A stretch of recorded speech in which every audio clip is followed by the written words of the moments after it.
आप देख रहे हैं इंडिया टाउन न्यूज, भारत की बात। नमस्कार, स्वागत है आपका इंडिया टाउन न्यूज में और मैं हूं आपके साथ सुधीर मिश्रा।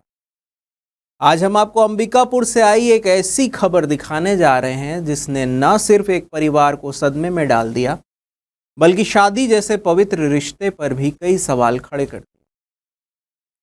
क्या हो अगर जयमाला के बाद दूल्हा अचानक मंडप छोड़ दे? क्या हो अगर बारात दहेज की बोली लगाकर वापस लौट जाए? क्या ये सिर्फ फिल्म सीन है या फिर हकीकत है? देखिए हमारी एक खास रिपोर्ट, एक अधूरी शादी, अधूरे सपनों और टूटते हुए रिश्तों की कहानी।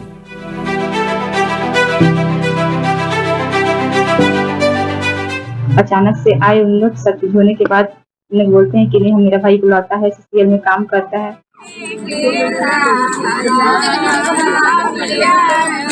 तो उसकी बहन कहने लगी कि तुमको ज्यादा शादी करने का शौक है तो चलो हम तुमको शादी करवाएंगे।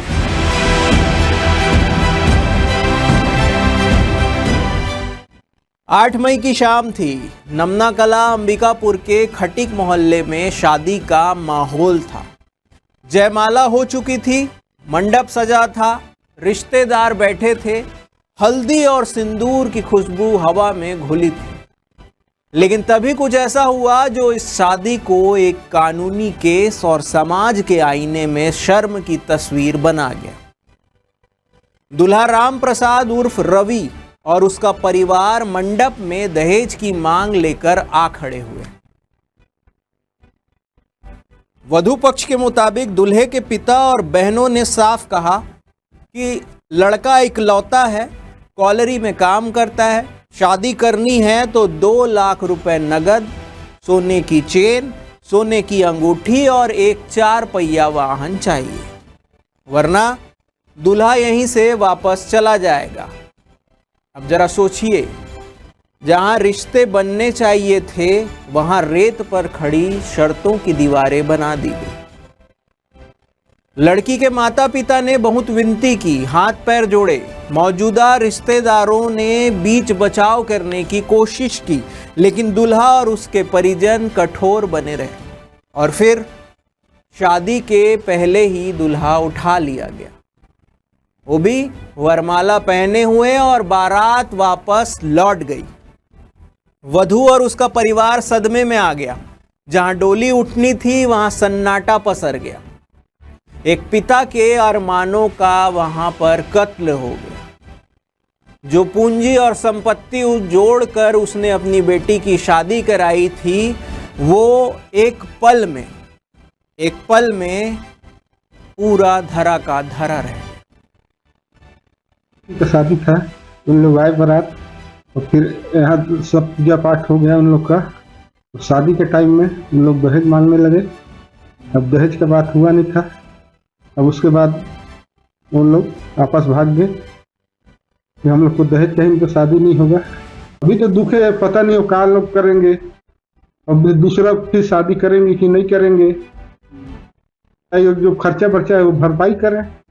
कहने को हम 21वीं सदी में जी रहे हैं। बेटियों को पढ़ा लिखा कर आत्मनिर्भर बनाया जा रहा है, लेकिन कुछ घरों में दहेज का गणित अब भी रिश्तों को नीलाम कर रहा है। क्या रिश्ता अब बाजार बन गया है? क्या इंसान अब गहनों और गाड़ियों में तौले जाएंगे? वधू ने कोतवाली थाने में शिकायत दर्ज कराई है। पुलिस ने दूल्हे राम प्रसाद उर्फ रवि, जीजा विनोद और उसकी 5 बहनों के खिलाफ नामजद FIR दर्ज की है। धारा 498A, 420 और दहेज निषेध अधिनियम की धाराएं लगाई गई है। अब जांच के बाद कार्रवाई की तैयारी शुरू है, लेकिन सवाल समाज से है, क्या ऐसे मामलों में केवल FIR ही पर्याप्त है? फिर मेरी हल्दीबाड़ी से आया हुआ था और जयमाला तक हो चुका था हम लोग का सब चीज। फिर उन्होंने अचानक से दहेज की मांग की हम लोग से। हम लोग का तो इतना हैसियत था, पहले से कोई डिमांड भी नहीं की थी कि हम लोग को कुछ चाहिए करके। अचानक से आए उन लोग, सब कुछ होने के बाद उन लोग बोलते हैं कि नहीं, हम मेरा भाई बुलाता है, सीरियल में काम करता है, उसके हिसाब से हम लोग को 4 पहिया वाहन चाहिए, सोना की चेन, अंगूठी और 2 लाख रुपए पैसा चाहिए, तभी हम लोग शादी करेंगे वरना नहीं करेंगे। और मेरे माता पिता के काफी गिनती करने के बाद इन लोग भी नहीं माने और काफी बेइज्जत करके हम यहाँ से बारात वापस ले गए। हाथ पैर सब जोड़े लेकिन उन लोग बिल्कुल भी नहीं माने। वहाँ पे थाने में गई तो उसकी बहन कहने लगी कि तुमको ज्यादा शादी करने का शौक है तो चलो हम तुमको शादी करवाएंगे। अब बाकी तुमको नीरा ड्रेन का केस याद है ना। अब दहेज दूसरी लड़की से ही मांग ना करे और किसी के साथ ऐसा भी ना हो। बस मैं नहीं चाहती, मेरे को बस न्याय चाहिए। ये सिर्फ एक अधूरी शादी की कहानी नहीं है, ये एक लड़की के सपनों के चकनाचूर होने की कहानी है। एक बार फिर हमें सोचने पर मजबूर करती है कि कितना भी कानून बना लो, जब तक सोच नहीं बदलेगी दहेज एक अपराध नहीं एक आदत बना रहेगा। और जरा सोचिए उस पिता पर क्या गुजरी होगी जिसने अपनी बेटी की शादी के लिए एक एक पाई जोड़कर इतने दिनों तक इंतजार किया, और जब वो घड़ी निकट आई या वो घड़ी उस दिन रही तो उस पिता के अरमान पानी में बहे। आज जरूरत है कि हम वर नहीं चरित्र देखें, गाड़ी नहीं संस्कार मांगे, क्योंकि दहेज मांगने वाला सिर्फ गुनाहगार ही नहीं है, उस रिश्ते का कातिल होता है जो भरोसे से बनता है। इंडिया टाउन न्यूज आपसे अपील करता है, दहेज लो या दो, दोनों ही जुर्म है। मूल्य बेटी का होता है ना कि मोटी रकम का। फिलहाल के लिए बस इतना ही। ये विशेष रिपोर्ट भेजी है अंबिकापुर से हमारे संवाददाता पंकज शुक्ला ने।